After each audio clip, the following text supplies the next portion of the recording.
अब पॉलर्स खोलने का कह दिया गया है पंजाब में, लेकिन सिंध में और ख़ासतौर पर कराची वगैरह में हमने देखा कि सैलून्स अभी तक ओपन नहीं किए गए हैं और प्रेस कॉन्फ्रेंस भी की गई थी, जैसे कि अभी आपने पैकेज में भी मुलाहिजा किया कि फाबा की तरफ से कहा गया था कि अब इन सैलून्स को खोल दिया जाए क्योंकि हम ऑलरेडी वेरी प्रिपेयर्ड हैं, SOPs डिज़ाइन कर लिए गए हैं, अमल दरामद करने के लिए तैयार हैं। तो ज़रूरत भी है चूँकि ख़वातीन क्योंकि ब्यूटी कॉन्शियस होती हैं और ईद के लिए सैलून न जाएँ, तैयारी ना हो, और 1.5-2 माह से लॉकडाउन में तो वैसे ही हुलिये बहुत ख़राब हो गए, तो सबको क्योंकि हेयर कलर्स कराने हैं और बहुत सारी सर्विसेज लेनी है, तो वो कैसे मुमकिन होगा। हमारे साथ ब्यूटी एक्सपर्ट्स मौजूद हैं, उनको शामिल करते हैं शो में।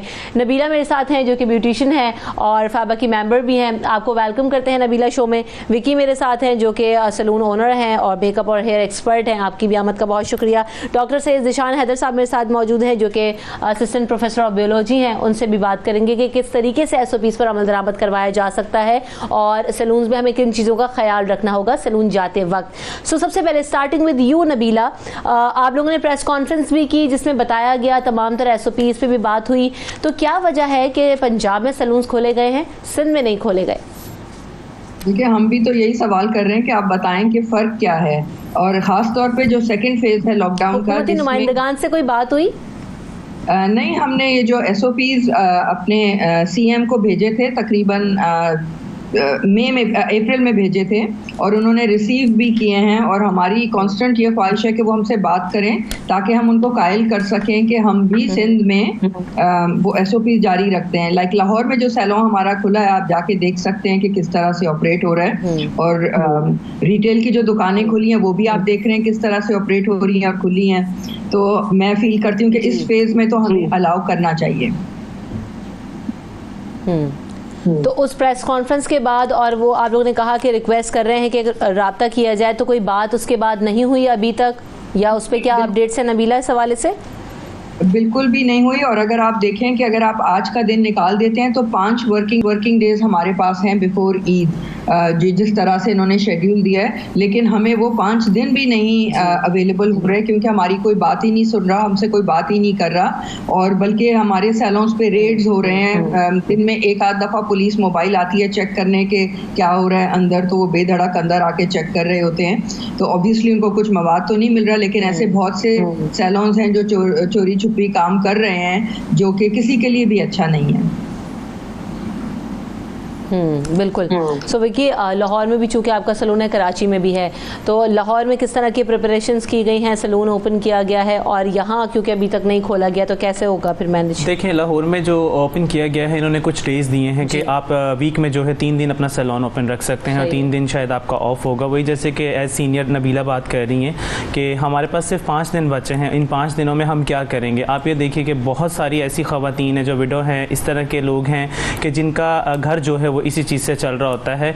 तो आप ये बताइए हम इन डेज़ में क्या करेंगे? आती हैं पुलिस मोबाइल्स आती हैं, रेंजर्स आती हैं। कल ही हाल ही में मैं सैलून की कुछ क्लीनिंग के लिए मैं गया था कराची वाले, तो रेंजर्स फ़ौरन आ गए, उन्होंने कहा जी सैलून क्यों आपने ओपन किया? मैंने कहा क्लीनिंग है, हमारे बहुत इक्विपमेंट्स पड़े होते हैं, उनकी देखभाल होती है, चीज़ें होती हैं, प्रोडक्ट्स होती हैं, उनको चेक एंड आउट करना होता है, तो वो सारी चीज़ें जो है हमारे लिए बहुत बड़ा एक चैलेंज बनी हुई है। तो लाहौर में अलाउ कर दिया गया, सिंध में अभी तक अलाउ नहीं किया है, जो कि बिग सिटी कराची, आपको पता है कि यहाँ पर जो है बहुत ज़्यादा तादाद में सैलून है, और कहते हैं कि शुरुआती सैलून्स की जो ज़्यादा सीनियर सैलून जो यहीं पे अवेलेबल है। तो अभी ये जो सैलून आपने खोला है नबीला लाहौर में, उसमें किस हद तक SOPs पर अमल दरामद हो रहा है? क्या SOPs बनाई गई हैं? और ख़वातीन जो आए सैलून में काम करवाने के लिए, उनको कितनी एहतियात करनी है, उनकी क्या प्रैक्टिस होनी चाहिए? बिल्कुल, देखें, ये जो छुट्टियां थी तकरीबन 8 हफ्ते बल्कि हो गए, बोलते बोलते भी 1 हफ्ता हो गया, कि 8 हफ्ते हम लोग घर बैठे हैं, हमने जेब से तनख्वाहें दी हैं, हमने सैलून में जॉब कट्स नहीं किए हैं, और मैंने ये टाइम लगाया सोचने के लिए कि अगर मैं कहीं सैलून जाऊंगी तो मुझे अपने सर्विसेज के लिए क्या क्या प्रिकॉशंस चाहिए, उसी प्रिकॉशंस के हिसाब से हमने अपने SOPs बनाए हैं। और हमारी जो फर्स्ट स्कैनिंग है हम बुकिंग के टाइम पर करते हैं, जहाँ उनकी क्लाइंट की हिस्ट्री ली जाती है, हेल्थ हिस्ट्री, कि अगर कोई भी सिम्टम्स हैं तो हम उनको अपॉइंटमेंट नहीं देते, अगर उन्होंने 2 हफ्ते में ट्रैवल किया है तो अपॉइंटमेंट नहीं देते, अगर उनका कोई राब्ता रहा है किसी कोरोना पेशेंट से उनको अपॉइंटमेंट नहीं देते।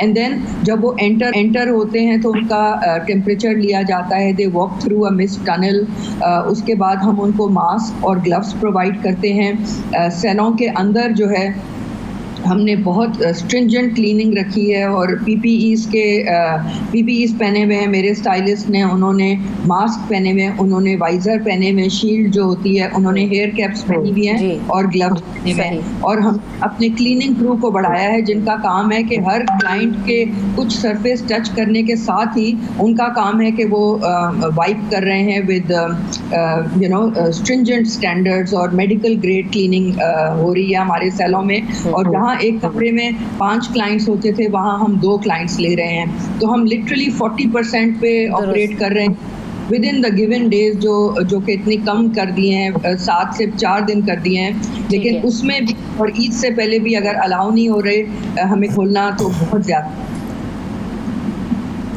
सही। तो ये जो बातें अभी नबीला बता रही हैं डॉक्टर सैयद ज़ीशान हैदर, आप बताइएगा कि ये SOPs किस हद तक दुरुस्त हैं लोगों की सेफ्टी के लिए और इनके अपने एम्प्लॉयज़ और इनके खुद के लिए भी। और दूसरी चीज़ ये क्योंकि बहुत ज़्यादा क्लोज एक्सपोजर होता है, अगर आपने मेकअप करवाना है, इवन क्योंकि अभी इस ख़वातीन के लिए बहुत बड़ा चैलेंज होगा कि उनको आईब्रोज, अपर लिप्स और ये सारी चीज़ें करानी होंगी, सो डायरेक्ट एक्सपोजर बहुत क्लोज हो जाता है, तो इसको अवॉइड करना पड़ेगा या किस तरीके से जो है ना वो कर सकते हैं ज़ीशान हैदर साहब? जी बहुत शुक्रिया। जो SOPs मेंटेन हुए हैं वो तो बज़ाहिर बिल्कुल ठीक नज़र आ रहे हैं, अगर इनको 100% फॉलो किया जाए तो इट इज़ वेरी फाइन। अब इसमें हमने सूरत हाल ये देखनी है कि जो हमारे पास कस्टमर्स आ रहे हैं वो भी सेफ़ रहें और जो एम्प्लॉइज़ काम कर रहे हैं वो भी सेफ़ रहें, दोनों की जो सेफ्टी है वो फ़र्स्ट प्रायोरिटी हमारी होनी चाहिए। तो जो अभी मिस नबीला ने जो सारी डिटेल्स बताई हैं वो बिल्कुल ठीक है, अगर ये प्रिकॉशनरी मेजर्स अडॉप्ट हों तो बिल्कुल बेहतरीन तरीके से काम हो सकता है। अब ये कोरोना वायरस की जो सूरत हाल है ये इंतहाई ज़्यादा अनप्रेसिडेंटेड है, मतलब अभी तक किसी को समझ नहीं आ रही कि हम किस किस्म की सूरत हाल इसको कैसे मैनेज करें। तो असल चीज़ मैनेजमेंट ही है, प्रॉपर मैनेजमेंट कर ली तो हम इससे बच सकते हैं। तो उसमें यही है कि हर बंदा अपने लेवल पर रह के इम्यून सिस्टम के ऊपर काम करे और अपने आपको माइक्रो ऑर्गेनिज्म के एक्सपोजर से बचाने की कोशिश करे। अब ये जो इन्होंने कहा कि हम जो सैनिटाइज़र्स हैं या जो डिसइंफेक्टेंट्स हैं उनका इस्तेमाल करेंगे तो it is very good option.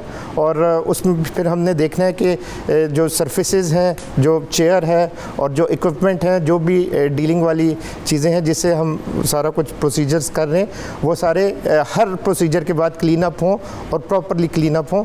और अपॉइंटमेंट जो है जो इन्होंने बताया कि बिल्कुल लिमिटेड लोगों को दें और उनकी हिस्ट्री लेके दें, बिल्कुल ये मेरा ख्याल है कि इसमें कोई मज़ायका नहीं है। और आहिस्ता आहिस्ता हमें ओपन करने की तरफ लेके जाना चाहिए सिस्टम को और आहिस्ता आहिस्ता हमें चीज़ें ओपन करने की तरफ मेंटेन करनी चाहिए।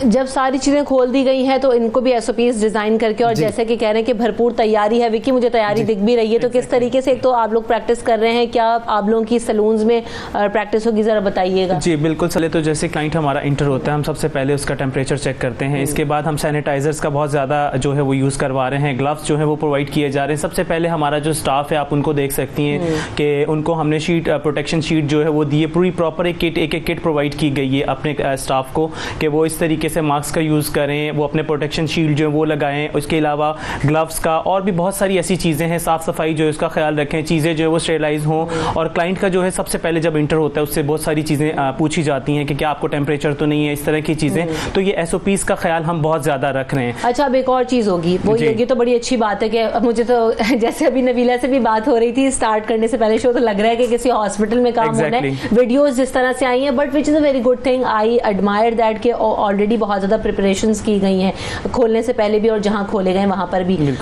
सबसे बड़ा चैलेंज होता है Vicky eyebrows, upper lips, facials, क्योंकि ये सर्विसेज तो खवातीन को चाहिए ही चाहिए और ये बिल्कुल डायरेक्ट कांटेक्ट है। तो कैसे आप लोग करेंगे? देखिए आप देख सकते हैं कि इनको मास्क भी लगा है, शील्ड भी लगी हुई है। इसमें ये होता है कि हमारी जब हम सांस ले रहे होते हैं तो एक दूसरे में जो जम्प्स जो है वो कन्वर्ट बहुत ईजीली हो जाते हैं या किसी को छींक आती है। तो आप देखें हमारी जो टीम है वो तो अपनी तरफ से बिल्कुल प्रोटेक्शन में है। हम क्लाइंट को भी मास्क वेयर करवाते हैं जब हम उनका आईब्रोज कर रहे होते हैं, कुछ भी कर रहे होते हैं। कोशिश मेरी यही तमाम ब्यूटिशियन से कि वो अगर थ्रेड की जगह वैक्स के साथ करें तो वो बहुत अच्छे होंगे, आईब्रो सेव होंगे। इसके अलावा जो है अगर वो फेशियल्स वगैरह भी करती हैं तो उसमें भी प्रॉपर्ली जो है वो मास्क करके थोड़ा डिस्टेंस रख के, सोशल डिस्टेंस, उसमें वो कर सकती। नहीं तो हम ये चाह रहे हैं कि वो सर्विसेज जिसमें क्लाइंट के साथ ज्यादा देर तक हम टाइम गुजारते हैं वो सर्विस को हम अवॉइड करें, जिसमें मेहंदी आ जाती है, जिसमें और भी बॉडी वैक्स वगैरह और भी बहुत सारी चीजें ऐसी आ जाती हैं। हम चाह रहे हैं कि वो नेसेसरी सर्विस क्लाइंट करवाए कि वो कम टाइम में अपनी सर्विस सर्विस भी ले ले और वो चीज़ें लेके वो चला भी जाए। सो नबीला, ये कितना ज़रूरी है कि कुछ लिमिटेड सर्विसेज हों,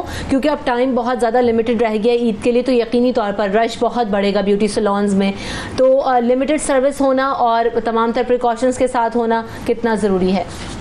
बिल्कुल, बहुत कौन कौन सी सर्विसेज हैं जिन्हें छोड़ा जा सकता है अभी? जैसे विकी ने कहा है कि देखें अभी रूट्स, जैसे जिनके ग्रे रूट्स हैं या कलर जो दिख रहा है रूट्स पे, अक्सर क्लाइंट्स जो हैं उसके लिए बहुत परेशान हैं। लोगों को ईद के लिए बाल कटाने होते हैं, वो अक्सर 6-8 महीने वेट करते हैं कि ईद के टाइम पर हेयर कट लेंगे, तो वो बहुत ज़रूरी है। आईब्रोज वगैरह ज़रूरी है, अपर लिप की थ्रेडिंग वगैरह ज़रूरी है। तो मतलब जो चीज़ें दिख नहीं रही हैं वो अभी छुप सकती हैं, लेकिन जो दिख रही हैं, और ख़ास तौर पे ईद पे जब आप लोगों से मिलेंगे अगर, तो हर एक का दिल होता है कि वो अच्छे लगे। और जैसे विकी ने कहा है कि हम भी कुछ सर्विसेज हैं, जैसे आई लैश एक्सटेंशंस हैं, वैक्सिंग, थ्रेडिंग जो है इस वक्त हमने वो रोकी हुई है। लेकिन अगर आप वैक्स कर रहे हैं, आईब्रोज कर रहे हैं, तो थ्रेड ना करें। थ्रेड का जो एक टेक्निक होती है सिजर टेक्निक, जिसमें आप लिप्स का इस्तेमाल नहीं बल्कि सिर्फ हाथ से कर रहे होते हैं, एक वो चीज़ आप प्रैक्टिस कर सकते हैं, ग्लव्स के साथ प्रैक्टिस कर सकते हैं। और डबल डिपिंग ना हो, कोई प्रोडक्ट के अंदर आप हाथ लगा के दोबारा से उसको अंदर नहीं ले जाएं प्रोडक्ट के जार के अंदर, तो स्पैचुला से आप यूज़ करें। और स्पैचुला से आप कोल्ड वैक्स से आईब्रोज कर सकते हैं, जो कि आप लगाएं उसको स्पैचुला या चमचे से, और फिर आप उसको निकालें ग्लव से। तो देयर आर ट्रिक्स जो आप अपना की आपने जहन में रखने, वो ये चीज़ है कि आपका कोई पार्ट क्लाइंट को टच ना हो और आप एक्सपोज ना करें। लेकिन हेयर कट्स के लिए कभी कभी आप ग्लव से नहीं कर, तो आप फ़ौरन मतलब क्लाइंट को टच करने से पहले अपने हाथ धों और आप सैनिटाइज करें, और फ़ौरन कट खत्म करने से आप दोबारा से करें। Don't touch your face. तो ऑल्टरनेटिव्स पे हमें जाना पड़ेगा और ऑल्टरनेटिव्स को अब अडॉप्ट करना पड़ेगा, ताकि जो एसेंशियल सर्विसेज हैं, बार बार यही कह रहे हैं, ब्यूटी एक्सपर्ट्स भी यही कह रहे हैं, इनके अपने अपने सैलून्स हैं, वो चाहें तो बिल्कुल कह सकते हैं कि आप आएँ, हर facility is available right now, बल्कि वो ऐसा नहीं कह रहे, ताकि आपकी और उनकी सेफ्टी मलूज़ खातिर रखी जा सके। मुनज़्ज़ा एक कॉलर हमारे साथ हैं। अस्सलाम वालेकुम मुनज़्ज़ा। वालेकुम सलाम जी, क्या कहना चाहती हैं आप? हाँ, हम भी यही कहना चाहेंगे, क्योंकि इतने टाइम से पार्लर्स बंद है तो हमारे भी घर में प्रॉब्लम होती है, क्योंकि जॉब कर रहे हैं तो हमें भी सैलरी इश्यूज हैं, काम करना है। जब पार्लर खुलेंगे तो हम काम करेंगे ना। बिल्कुल। तो हुकूमत को चाहिए कि इस पे नोटिस ले, क्योंकि पार्लर कब तक बनेंगे, अभी 2 महीने होने को आ रहे हैं ना। जी बिल्कुल सही बात है। लगता है इस सलून में काम करती हैं और जाहिर सी बात है बहुत प्रॉब्लम हो जाती है। सो डॉक्टर ज़ीशान, ये जो ख़वातीन एक सर्विस लेने आती हैं, फेशियल बेड्स होते हैं, मैनिक्योर पेडिक्योर की सीट्स होती हैं, उसके अलावा जैसे हेयर कट्स हो रहे हैं, उसकी सिजर्स और वो सारी चीज़ें, इक्विपमेंट जो इस्तेमाल हो रहा है, इसको हर कस्टमर के जाने के बाद सैनिटाइज करना, साफ़ करना, डिसइंफेक्ट करना कितना ज़रूरी होगा?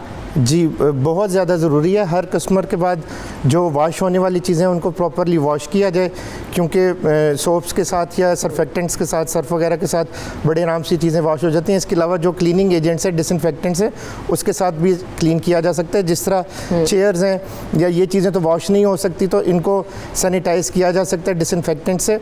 और हर कस्टमर के बाद इनका वॉश होना या इनका क्लीन अप होना बहुत ज़रूरी है, ताकि ये कैरी ऑन करने का सबब ना बने, कोरोना जो है, एक कस्टमर से दूसरे कस्टमर तक। और ये लाजमी है।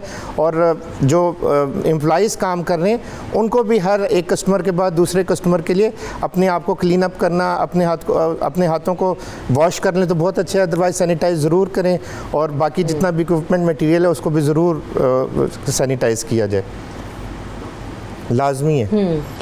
तो विकी, ये जो अभी कह रहे हैं कि बार बार सैनिटाइज किया जाए, तो ये आप लोगों ने इक्विपमेंट भी रखा हुआ है, ये आपने मतलब फैसिलिटी ये रखी ली है प्रॉपर्ली या जो है टेम्परेरी बेसिस पे? देखिए, ये जो हमारा स्प्रे है ये ज़रूरी है, क्योंकि जब हमारा क्लाइंट सबसे पहले इंटर होता है, हम सबसे पहले सारा जो है स्प्रे है इन पे प्रोटेक्शन के लिए स्प्रे किया जाता है। फिर जिस सीट पे जाके वो बैठता है, हम उस सीट पे सबसे पहले स्प्रे करते हैं। जैसे ही वो अपनी सर्विसेज कंप्लीट करवाता है, देन हम इसी स्प्रे का यूज़ करते हैं, ताकि वो वहाँ से उठ के जा रहे हैं तो कोई भी जम्स वगैरह या कोई भी चीज़ वहाँ पर ना रहे। क्योंकि अगर सेकेंड हम कस्टमर लेते हैं तो उसके लिए केयर के लिए बहुत ज़्यादा ज़रूरी हम इन स्प्रेस का यूज़ कर रहे हैं। आप देखें जैसे कि इनके हाथ में थर्मामीटर है, हम उसका यूज़ कर रहे हैं, सैनिटाइजर्स यूज़ किए जा रहे हैं, डिटॉल के जो हैं वो हम क्लीनिंग्स करवा रहे हैं हर जगह पे। तो हम SOPs का सारा ख्याल रख रहे हैं। तो मेरी यही गुजारिश है कि हमारे सैलून्स जो हैं वो सिंध के वो प्लीज़ खोले जाएँ, क्योंकि पंजाब के सैलून्स खुल चुके हैं, इससे बहुत सारे लोगों का रोज़गार चल रहा है। तो मेरी रिक्वेस्ट होगी हमारे PM से कि प्लीज़ ये इसके ऊपर थोड़ी सी अच्छा नबीला, एक और बड़ी सिचुएशन जो है ना वो क्रिटिकल है, वो ये है कि क्योंकि हमारे साथ डॉक्टर्स भी होते हैं, तो अब हम क्योंकि बहुत सारे लोगों में ना सिम्टम्स नहीं है और पता नहीं चल रहा कि वो कोरोना सर्वाइवर्स भी हो सकते हैं, वो कोरोना उनको हुआ भी हो सकता है। तो ऐसे में कि अगर कोई इस तरह का शख्स आ गया तो उसको कैसे रोका जा सकेगा, या इस हवाले से क्या मेजर्स आप लोग लेंगे? अभी आपने बताया भी कि स्क्रीनिंग भी होगी। जी, स्क्रीनिंग होगी, लेकिन जैसे आपने कहा कि कुछ लोगों के सिम्टम्स नहीं होते, तो बेस्ट ये कि अज्यूम ये कर लिया जाए कि हर एक को कोरोना है और इतना एहतियात किया जाए कि आप बिल्कुल उनसे टच नहीं हो रहे, कोई कंटेमिनेशन का चांस नहीं है। तो इतना आप ख्याल रखें कि हर एक से आप उसी तरह से डील करें जैसे कि कोई कंटेमिनेशन को हम डील कर रहे हैं। So that's the only way. अब उसके अलावा अगर आप देखें जो मार्केट्स खुली हैं और क्या उधर हाल हो रहा है रिटेल शॉप्स वगैरह में, आई फील कि उनसे ज़्यादा तो हम लोग सेफ हैं और रिस्पॉन्सिबल हैं। मुझसे एक सवाल ये भी बहुत किया जाता है कि ये कितना ज़रूरी होगा जी कि जो भी मास्क पहन कर ना आए, जो अपना सैनिटाइजर ना लेकर आए या जो ना ग्लव्स वगैरह ना लाए, तो उसे वापस भेज दिया जाए, उसे सैलून में एंटर ही नहीं होने दिया जाएगा। हम तो एंट्रेंस पे हर क्लाइंट को मास्क और वो दे रहे हैं और बुकिंग के टाइम पर हम कह रहे हैं कि आप अपना मास्क और ग्लव्स लेकर आएं, लेकिन जो नहीं लेकर आ रहा है हम उनको दे रहे हैं। ऑब्वियसली उसके अलावा तो हम बिल्कुल अलाउ नहीं करेंगे, क्योंकि जैसे डॉक्टर साहब ने कहा कि हमारे स्टाइलिस्ट की और हमारे क्लाइंट्स की health and safety is our top priority. उसके साथ साथ अब ये ज़रूरत आ गई है कि थोड़ी सी इनकम भी हो, ताकि 2 महीने से हम सैलरीज दे रहे हैं, अब तीसरा महीना ये बिल्कुल मुश्किल होगा और ख़ास तौर पे ईद आ रही है। बहुत से लोग हैं जिनका काम जो है टिप्स पे और कमीशन पे चलता है। ये बहुत सफ़ेद पोश लोग हैं, लो इनकम बैकग्राउंड के हैं, लो एकेडमिक बैकग्राउंड के हैं, इनके पास सिर्फ ये स्किल है और कोई ज़रिया माश नहीं है। जी exactly. सो विकी, 2 दिन में क्योंकि पंजाब में लाहौर में आपका सैलून रन कर रहे हैं आप, तो वहाँ पर जो कस्टमर्स आ रहे हैं उनका क्या फीडबैक है ओवरऑल? वो सेटिस्फाइड हैं इन सर्विसेज से और रश कितना है या नॉर्मल अभी कस्टमर्स है? देखिए अभी फ़िलहाल नॉर्मल कस्टमर्स हैं। जैसा कि हमने बताया कि हमने सर्विसेज कुछ लेस कर दी हैं, हम नहीं ले रहे हैं। कुछ पेडिक्योर्स हो गया, मैनिक्योर्स हो गया, हम इसको बिल्कुल अवॉइड कर रहे हैं, हम लोग नहीं ले रहे हैं इस चीज़ को। लेकिन मसला सारा ये है कि जब तक प्रॉपरली एक अनाउंसमेंट नहीं होगी और सबसे पहले चेक एंड बैलेंस नहीं किया जाएगा, क्योंकि हम लोग तो बिल्कुल रेडी हैं। हम चाहते हैं कि और भी सैलून्स और भी ऐसे छोटे सैलून्स जो हैं वो इन सब चीज़ों को जो है वो कैरी करें, इसके बाद जो है वो सैलून्स ओपन करें, क्योंकि SOPs का ख्याल सबसे पहले होगा। तो इस वजह से हमारी पूरी कोशिश है कि हम अपनी तरफ से पूरी प्रोटेक्शन के साथ काम करने के लिए तैयार हैं। हम अपने क्लाइंट का भी ख्याल रखेंगे, एज नबीला जैसे कहा कि हम सबसे पहले क्लाइंट की सेफ्टी, अपनी सेफ्टी को देखेंगे, उसके बाद हम कोई सर्विस लेंगे।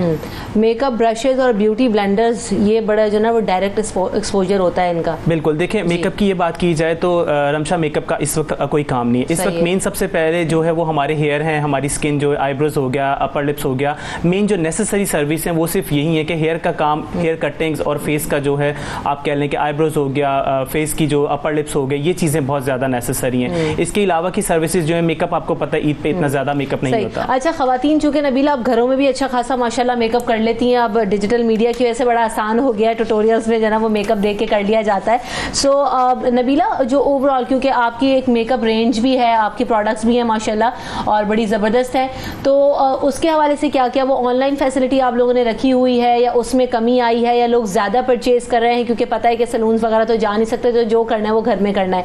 तो इस हवाले से क्या जो है वो आपने देखा लॉकडाउन में और लॉकडाउन के बाद? Very interesting.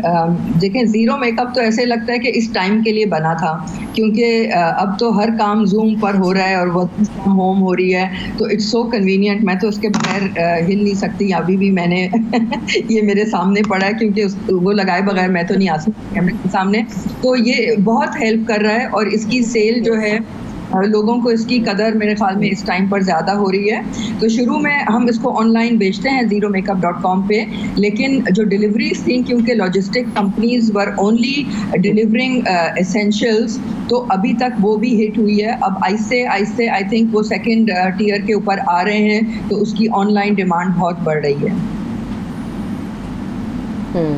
अच्छा नबीला, वैसे आम दिनों में चूँकि मेकअप्स वगैरह बहुत ज़्यादा हो रहे होते हैं, लिपस्टिक्स बहुत रैपिडली यूज़ हो रही होती है सैलून्स में, तो अभी चूँकि काफ़ी दिनों से 2-3 महीने हो गए लॉकडाउन में, वो मेकअप वगैरह इस्तेमाल नहीं हो रहा होगा, तो बहुत सारी चीज़ें एक्सपायर भी होने वाली हो रही होती हैं, वो इस्तेमाल भी हो चुकी होती हैं, तो उनको कैसे यकीनी बनाएंगे कि जो प्रोडक्ट्स वगैरह यूज़ नहीं हुई हैं उनका ख्याल रखना कितना ज़रूरी है? एक्सपायर्ड प्रोडक्ट्स को डिस्कार्ड कर दें, यूज़ ना करें? बिल्कुल, जैसे विकी ने कहा था कि इस वक्त जो है ना फेस की थ्रेडिंग और clean skin, good skin and good hair, like colour सही हो जाए, शेप सही हो जाए, कंडीशन सही हो जाए, फोकस लोगों का यही होगा। मेकअप का इस वक्त कोई काम नहीं है क्योंकि एज इट इज़ शादियां नहीं हो रही हैं, गैदरिंग्स नहीं हो रही हैं और हल्का फुल्का तो आज जैसे आपने कहा कि हर कोई अपना खुद मैनेज कर लेता है। लेकिन जब ब्राइडल सीजन शुरू होगा और मेकअप शुरू होंगे आफ्टर ईद, तो उस वक्त तो बहुत ज़रूरी है कि इसके SOPs तो मेकअप के अलग होने चाहिए। ऑब्वियसली आपको थरली देखना चाहिए कि आपके ब्रशेज हैं, स्पंज हैं, बिल्कुल ब्रांड न्यू आए और उनको ज़्यादा से ज़्यादा डिस्पोजेबल चीज़ आप यूज़ करें। ज़्यादा से ज़्यादा आप मतलब सरफेस को अल्कोहल वाइप आते हैं छोटे छोटे, उसको पहले टच करें और एक स्पैचुला से काम करना सीखना होगा। मेकअप की ट्रेज आती हैं छोटी सी स्टील की, जिसमें स्पैचुला से आपने पहले ट्रे पे रखा, फिर ट्रे से आपने लगाया ताकि जो मेकअप का प्रोडक्ट है उसको कंटेमिनेट ना करें। लेकिन इसके SOPs बिल्कुल अलग हैं and I think I will video just for makeup. बिल्कुल, आगे और जब सीज़न स्टार्ट होगा शादियों वगैरह का तो बहुत ज़्यादा जो है ना वो क्रिटिकल हो जाएगा। तो ज़ीशान साहब, चूँकि सलून्स भी खोले गए हैं, हम तैयारी तो अच्छी देख रहे हैं, लेकिन बहरहाल हमारे यहाँ एहतियात होना बहुत ज़्यादा ज़रूरी है। तो किस हद तक एहतियात अभी ख़वातीन को भी करनी है? सलून्स की तो हम अच्छी प्रिपरेशन देख रहे हैं, तो उनके लिए पर्टिकुलरली आप क्या मैसेज देंगे बहैसियत डॉक्टर के, जब खुद जाएँ तो कितना ख्याल रखें? जी, सबसे पहले तो फ़ोन पे बुकिंग बहुत ज़रूरी है। पर्सनली जाके अपॉइंटमेंट लेना ज़रूरी नहीं है, सबसे पहले फ़ोन पे बुकिंग ज़रूरी है। घर में निकलने से पहले प्लान करें, सबसे इम्पॉर्टेंट तो ये है। और फिर जब निकलें अपने टाइम पे जाएं और वो लिमिटेड काम करें, जिस तरह ये लोग भी लिमिटेड सर्विसेज दे रहे हैं, वहाँ पे कॉन्टैक्ट टाइम लिमिटेड हो। जिस तरह मसाजिद वगैरह में हर जगह पे उन्होंने कहा है कि पब्लिक गैदरिंग्स का टाइम लिमिटेड हो, यहाँ पे भी ख़वातीन को ये चाहिए कि कॉन्टैक्ट टाइम लिमिटेड रखें और जो स्पेसिफिक अपॉइंटमेंट ली हो सिर्फ उसी के अंदर रहते हुए जो भी करवाना है सिर्फ वही करवाएं। और फिर ख़ुद भी एक अवेयरनेस के लिए कि अपने आप को ख़ुद हाइजेनिक कंडीशंस मेंटेन रखें, घर से हाइजेनिसिटी मेंटेन करके जाएं और वहाँ पे जो उनके साथ डीलिंग हो रही है उसमें भी हाइजेनिसिटी को मेंटेन रखें, हाथ ना मिलाएं, गले ना मिलें। ये सारी जो स्टैंडर्ड प्रिकॉशनरी मेजर्स हैं या SOPs इन्होंने डेवलप किए हैं बिल्कुल बेहतरीन है। अगर इनको फॉलो करेंगे 100% तो इंशाअल्लाह ताला कोई प्रॉब्लम नज़र नहीं आएगी और मेरा ख्याल है कि इनको स्टेप वाइज ओपनिंग की तरफ लेके जाना चाहिए। सही है। सो आप ओपनिंग के हवाले से क्या कहेंगे, क्योंकि विकी अब जाना भी है और जिस तरह अभी लाहौर में भी काम हो रहा है तो सिंध में क्यों नहीं हो सकता? बिल्कुल जी, ओपनिंग के हवाले से मैं यही रिक्वेस्ट करूँगा हमारे PM साहब से कि आप देखें कि बहुत सारे लोगों का रोज़गार चल रहा है। वो बच्चियाँ जो जिनके घर चल रहे हैं ब्यूटिशन की फील्ड से, उनके पास एज़ नबीला कहा कि कोई भी और ज़रिया नहीं है पैसे कमाने का, अपना रोज़गार चलाने का। तो हमारी रिक्वेस्ट है कि आप सैलून्स को इस तरह की SOPs को देखते हुए जो इजाज़त दी जाए, क्योंकि हमारे पास टाइम भी बहुत कम है। तो रिक्वेस्ट ही हम कर सकते हैं कि आप इस चीज़ पर देखें। लाहौर में जब सैलून ओपन हो गए, पंजाब में तो हमारे सिंध में भी होने चाहिए। और वैसे जैसे कि बार बार नबीला और आप दोनों ये कह रहे हैं कि टाइम अब इतना सा तो रह गया 5-6 दिन, तो ये तो बहुत ज़्यादा रश के और पीक बिजनेस के टाइम हुआ करते थे। सो नबीला, आप क्या कहेंगी कि अभी तक चूँकि आप लोगों ने रिक्वेस्ट भी की है, प्रेस कॉन्फ्रेंस भी की, इनिशिएटिव लेने के बावजूद अभी तक सुनवाई नहीं हो रही है, सो प्लीज़ क्या कहना चाहती हैं आप इस पर? हाँ, मुझे तो लग रहा है कि हमारे साथ बड़ा सुतेला सलूक हो रहा है। हम अभी आपके साथ हैं। तो मुझे बिल्कुल नहीं समझ आ रही कि जो चीज़ लाहौर में अप्लाई हो सक रही है वो कराची में क्यों नहीं हो रही। कराची तो बड़ा हब है बिल्कुल ब्यूटी का, और स्पेशली हमें कम दिन मिल रहे हैं और कम टाइम मिल रहे हैं। जिधर हम दिन के 10 क्लाइंट ले सकते हैं उधर हम दिन के 4 या 5 क्लाइंट लेंगे। तो हम रश नहीं बढ़ाना चाह रहे, इसलिए टाइम इज़ ऑफ एसेंस। जितनी हमें जल्दी इजाज़त मिलेगी उतने हम अच्छी तरीके से अपने क्लाइंट्स को हैंडल कर सकेंगे and the time is taking. So please हमें भी आप कंसिडर करें। मेरा तो यही रिक्वेस्ट है सिंध के CM से भी और पाकिस्तान के PM से भी। सही। Thank you so much Nabila for coming in the show. Vicky, आपने वक्त दिया, आपका शुक्रिया। डॉक्टर ज़ीशान, आप हमारे साथ मौजूद थे। आप लोगों ने बड़ी अच्छी तैयारी की हुई है। उम्मीद है कि यहाँ सैलून्स खुल जाएं ताकि ख़वातीन यहाँ पर भी फैसिलिटीज़ अवेल कर सकें। आप लोग की आमद का शुक्रिया। ब्रेक की तरफ बढ़ेंगे, ब्रेक के बाद हाजिर होंगे अपने अगले सेगमेंट में। हमारे साथ रहिए।